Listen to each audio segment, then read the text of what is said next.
Declarações como essa que nós fizemos agora, falando que o meu pastor, ele me leva a lugares de pastos verdejantes, e mesmo que eu ande pelo vale da sombra da morte, só pessoas que têm experiências com Deus que podem dizer isso com propriedade. E meu desejo nessa noite é que você desenvolva cada vez mais essa experiência com Deus, essa fé alicerçada no Senhor, esses passos bem firmados na sua fé, que mostrem quem realmente Deus é para você, que anda contigo independente das circunstâncias, que anda com você mesmo quando as coisas estão boas, mesmo quando as coisas estão ruins, ele se faz presente.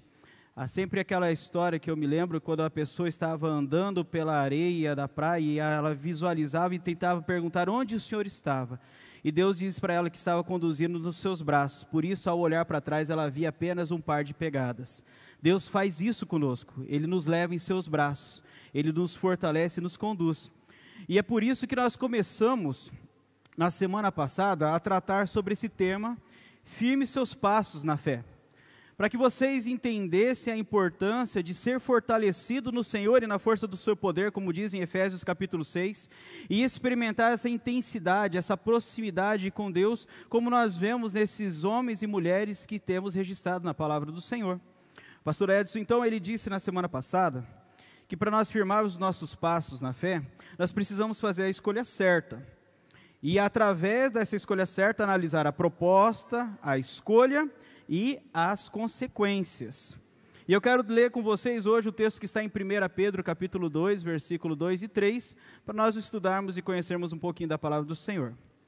O texto nos diz assim: como crianças recém-nascidas desejem o genuíno leite espiritual, para que por ele lhes seja dado o crescimento para a salvação.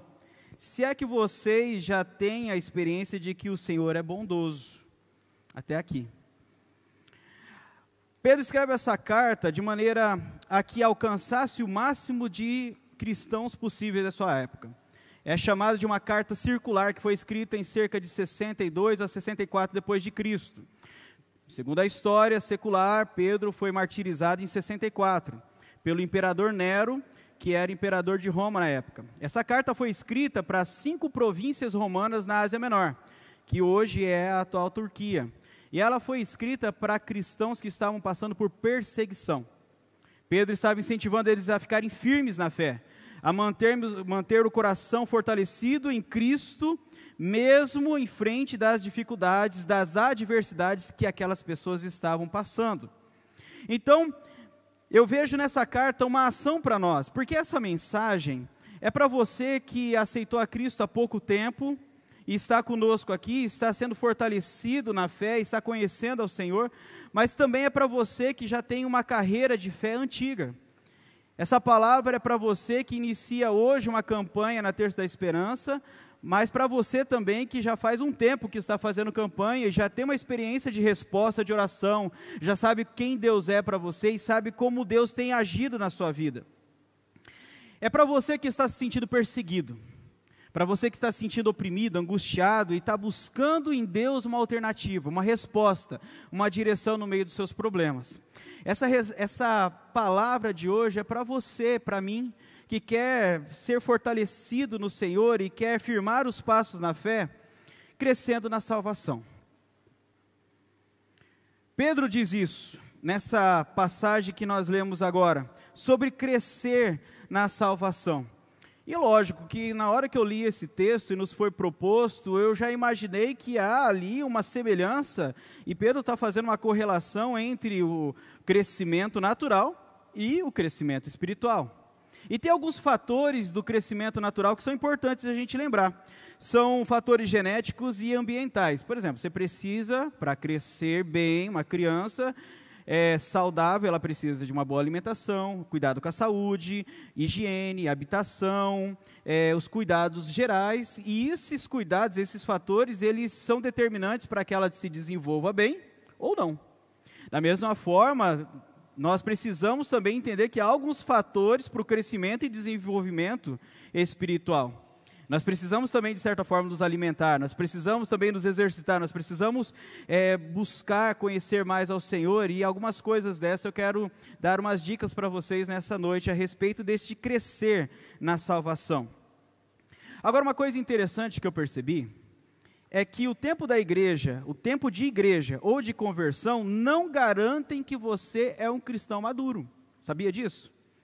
Tem velho de igreja que ainda não entendeu o que é maturidade, do que é viver realmente como um adulto na fé.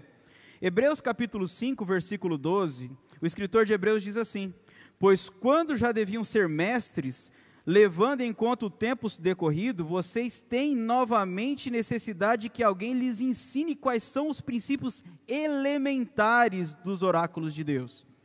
Passaram a ter necessidade de leite, de não alimento sólido. O escritor de Hebreus aqui estava dizendo para crente velho de igreja. Paulo escreve aos Coríntios, na sua primeira carta, no capítulo 3, versículo 1 e 2, o seguinte: eu, porém, irmãos, não pude falar a vocês como a pessoas espirituais, e sim como a pessoas carnais, como a crianças em Cristo. Eu lhes dei leite para beber, e não pude alimentá-los com comida sólida, porque vocês ainda não podiam suportar. Nem ainda agora, porém, vocês podem, porque vocês ainda são carnais. Então há uma frustração de Paulo aqui, e há uma análise que a gente pode fazer para os nossos dias, que esse tempo de igreja, eu frequento a Terça da Esperança há 5 anos, 7 anos, eu aceitei a Cristo em 1900 e pouco, mas esse tempo não é determinante para uma maturidade na fé, se você não tomar algumas atitudes, para que você venha a crescer na salvação. E aí eu quero dar essas dicas para vocês. Como que a gente cresce em Cristo? Como que a gente cresce espiritualmente? Primeiro, como de um crescimento natural, nós precisamos nos alimentar. Crescer na fé, crescer na salvação, é necessário alimento de qualidade. E aqui, Pedro diz, no capítulo 2, versículo 2 que nós lemos, que como crianças recém-nascidas, nós devemos desejar o genuíno leite espiritual. Jesus diz, em Mateus capítulo 4, versículo 4, que nem só de pão viverá o homem, mas de toda a palavra que procede da boca de Deus. Então, da mesma forma que o alimento é muito importante para o nosso corpo, conhecer a palavra de Deus também é muito importante para a nossa vida espiritual. É necessário a gente nos debruçar na palavra e conhecer cada vez mais. Existem outras formas de alimentar, mas eu gostaria de focar na leitura da Bíblia nessa noite. Você pode, através da oração, se alimentar. Você pode, através deste tempo de comunhão e de celebração ao Senhor, também ser alimentado, como nós estamos fazendo aqui, através da palavra de Deus, através da pregação. Mas a palavra de Deus é um ponto muito importante para você que está começando a carreira na fé, ou para você que já tem um tempo da igreja, e talvez por várias circunstâncias você deixou aquele primeiro amor de lado.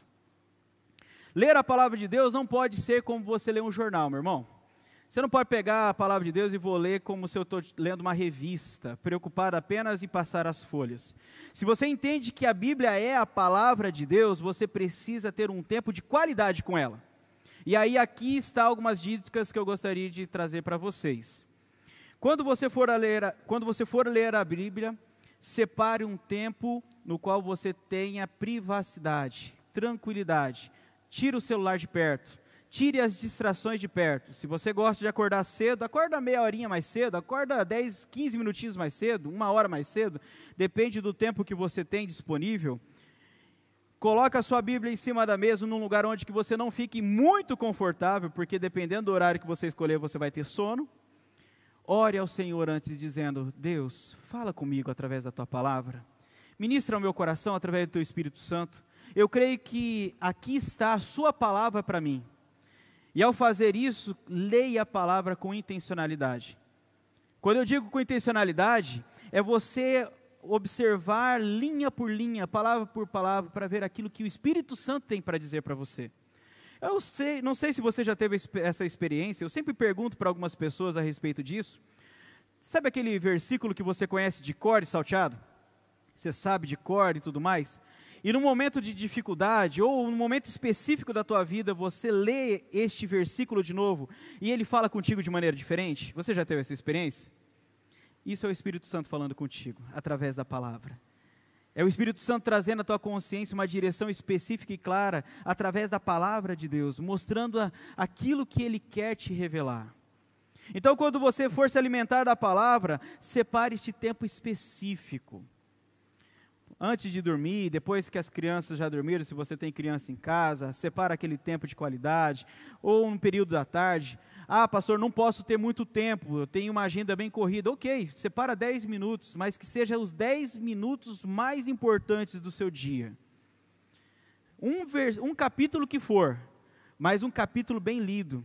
Uma outra sugestão que eu te dou é, através dos meios que nós temos de pesquisa, conhecer um pouquinho mais da história do que você está lendo, do texto que você está lendo. Você viu que eu falei para você qual foi a data em que foi escrita a carta de Pedro, que foi Pedro que escreveu, o contexto que estava acontecendo? Quando você ler a carta de Pedro, e eu incentivo você a ler a carta de Pedro quando você chegar em casa ou durante essa semana, você vai ter em mente este contexto, e vai ser mais fácil você entender o que a Bíblia está te contando. E outra coisa muito interessante que acontece é que quando você lê entendendo o contexto, você consegue trazer para si. Puxa vida, essas pessoas estão passando dificuldades porque elas estavam passando por perseguições. Elas estão angustiadas, dá para ver como Pedro está escrevendo para elas, tentando motivá-las, incentivá-las. Gente, vão para cima, vocês conseguem, não desistam e tudo mais. E aí você faz essa conexão. Há essa referência, essa transferência. Você fala, puxa, eu também estou passando por isso. Talvez não há uma perseguição real, clara, material, de gente querendo me matar, mas a angústia, os sentimentos são exatamente iguais. E aí o seu coração se abre para você entender melhor a palavra de Deus e deixar que o Espírito Santo ministre o teu coração. A Bíblia não foi escrita só para pessoas há tantos mil anos atrás. Ela é prática e real para nós hoje. Então, um jeito da gente crescer na fé é se alimentar. E eu gostaria que você saísse daqui bem estimulado, com o desejo de começar hoje mesmo a leitura bíblica. Escolhe o texto que você quiser, quer começar pelos evangelhos, quer começar pelas cartas. Tem algumas cartas bem pequenininhas que são legais que você lê durante a semana, tipo, por exemplo, Tiago, Efésios, Filipenses. É um capítulo por semana, um capítulo por dia, você fecha numa semana, mas você tem um tempo de qualidade. Meu desejo é que você saia daqui nessa noite com esse desejo no coração, de se alimentar da palavra de Deus. Uma outra coisa para nós crescermos na salvação é que é necessário também a gente se exercitar. Eu lembro de um tempo, não muito, porque apesar da barba meio branca eu não sou velho assim, né? Mas quando a gente fala assim, eu já vi a gente dando risada ali, né? Que acontece de que a gente brincava muito ao ar livre. Quantos aqui já perderam o dedão, a tampa do dedão do pé jogando futebol na rua? Quem já subiu em árvore? Coisas essas que nossos filhos, a maioria das vezes, não fazem, né? Problemas, perigo, tá, ok. Mas é difícil tirar a criançada da frente da TV, do celular, da frente do videogame e tudo mais, não é? E é óbvio que é necessário o exercício. O brincar para a criança é o exercitar. É correr, é suar, é desenvolver, é estimular o organismo a crescer, a se fortalecer, os músculos e assim por diante. E da mesma forma, nós precisamos desenvolver através do exercício a nossa vida espiritual. E como que a gente pratica isso? Eu vou dar algumas dicas para vocês a respeito disso. Hebreus capítulo 5, versículo 14, o escritor de Hebreus diz assim: mas o alimento sólido é para os adultos, para aqueles que pela prática, têm suas faculdades exercitadas para discernir não somente o bem, mas também o mal. Então, alguns tipos de exercício que você pode desenvolver espiritualmente. Você pode praticar a palavra. Tiago capítulo 1, versículo 22 diz assim: sejam praticantes da palavra e não somente ouvintes, enganando a vocês mesmos. Então você já pega que você está começando a se alimentar da palavra de Deus, lendo todos os dias a Bíblia, e aquilo que Deus falar no teu coração você começa a praticar. Ame o próximo, seja atencioso com as pessoas, orem por elas, comece a desenvolver essa prática de tudo aquilo que você está lendo na palavra do Senhor, que pode ser aplicado no dia a dia, assim você fazer. Através do seu testemunho de vida, por exemplo, Não precisa ser um profundo teólogo da palavra de Deus, conhecedor do grego e hebraico, para você falar de Cristo para as pessoas. É só você praticar, é só você viver, é só ser quem você é, não o que você faz. No sentido de que ser cristão não é algo que você tira quando sai da igreja, que você deixa de lado quando você sai da igreja, mas é quem você é. Sendo assim, é fácil mostrar de maneira prática para as pessoas quem Jesus Cristo é. Você é um seguidor de Cristo. Você pode exercitar a sua fé e crescer na salvação através da piedade. Paulo escreve para Timóteo na sua primeira carta, no capítulo 4, versículo 7, o seguinte: mas rejeitem as fábulas profanas das velhas caducas, exercite-se pessoalmente na piedade. Paulo está dizendo mais ou menos o seguinte: para de ficar com conversa fiada com os outros e vai para o campo, vai praticar, vai estender a mão para o próximo, vai servir as pessoas, vai alcançar o necessitado. Está vendo alguém com uma necessidade? Ajude-a. Alguém ali, uma senhorinha que está carregando às vezes umas sacolas de compra de mercado pesada, ajude até a levar as sacolas até o carro. Atravesse alguém na rua, não sei, aquilo que o Espírito Santo te conduzir, mas exercite a piedade. Outra coisa que nós podemos exercitar são os nossos dons e talentos. Paulo escreve aos Romanos no capítulo 12, versículos 6 a 8 o seguinte: temos, porém, diferentes dons, segundo a graça que nos foi dada. Se é profecia, seja segundo a proporção da fé. Se é ministério, dediquemo-nos ao ministério. O que ensina, dedique-se ao ensino. O que exorta, faça-o com dedicação. O que contribui, faça com generosidade. O que preside, faça com zelo. Quem exerce misericórdia, faça com alegria. Paulo está dando uma lista aqui bem legal de práticas que você pode ter através do que Deus colocou na sua vida de dons e talentos. Porque eu tenho certeza, meu irmão, minha irmã, que Deus não quer que você esquente o banco. Para esquentar o banco a gente dá um jeito, a gente faz de outra forma, não precisa de você. O Senhor quer que você esteja ativo na obra dEle, fazendo aquilo que Ele te chamou para fazer. Se é a misericórdia, que faça com alegria. Se é fazer visitas, às vezes nos hospitais, nos presídios, onde o Senhor te colocar o desejo de fazer algo para o reino, faça, exercite essa área da sua vida, que eu tenho certeza que você vai se sentir pleno na presença dEle. Nós precisamos nos alimentar, precisamos nos exercitar, e eu vejo que uma forma também de nós crescermos na salvação é sujeitando-se a Deus. Pedro continua na sua primeira carta, do capítulo 2, versículo 3, dizendo assim: se é que vocês já têm a experiência de que o Senhor é bondoso. Aqui nessa questão da experiência tem uma relação muito clara com quem Deus é para você. Quem Deus é para você? Você sabe dizer para mim o quanto Deus é real na sua vida? Através dessa experiência que nós temos com Deus, de resposta de oração, de ouvir Deus falar conosco em nossa mente, nosso coração, ou seja, através da palavra, através de outras formas, nós entendemos quem Ele é, e isso nos faz cada vez mais nos sujeitar à presença dEle. Que Ele cresça e nós venhamos a diminuir. Que seja Ele a mover todas as coisas, a sua vontade, seja Ele a conduzir todas as coisas e não a gente. Então acontece o seguinte, é como se essa cadeira fosse a nossa cadeira de comando da nossa vida. E antes da gente conhecer a Deus, obviamente, somos nós que sentamos na cadeira. E a gente senta na cadeira e a gente toma as decisões que quiser. E as decisões que a gente toma, muitas vezes, é levada ao fracasso, porque nós somos falhos, nós somos finitos, nós somos pecadores, nós somos tendenciosos, e muito do que a gente decide dá ruim. Quando a gente aceita Cristo e a gente começa a conhecê-lo, e a salvação entra através do Espírito Santo, que é o selo da promessa em nossas vidas, a gente reconhece Jesus Cristo, e a gente faz assim. O presbítero Mário vai me ajudar aqui, ele vai ser Jesus. Senta aqui, Jesus. Jesus, eu quero que o Senhor agora conduza a minha vida. O Senhor está sentado na cadeira de comando. É o Senhor que vai dirigir, é o Senhor que vai dar as orientações, é o Senhor que comanda, ok? Então, o que o Senhor falar para mim fazer, eu vou fazer. E por muito tempo, enquanto você entende isso, as coisas vão bem. Tiago diz para nós, no capítulo 4, versículo 7, que nós devemos nos sujeitar a Deus, resistir ao diabo, e ele vai fugir da gente. Acontece que quando as coisas começam a ir muito bem, tranquilas, e você está experimentando essa presença de Deus no centro de comando da sua vida, a gente baixa a guarda. E quando a gente baixa a guarda, o inimigo tenta, joga suas provações, joga suas tentações contra nós.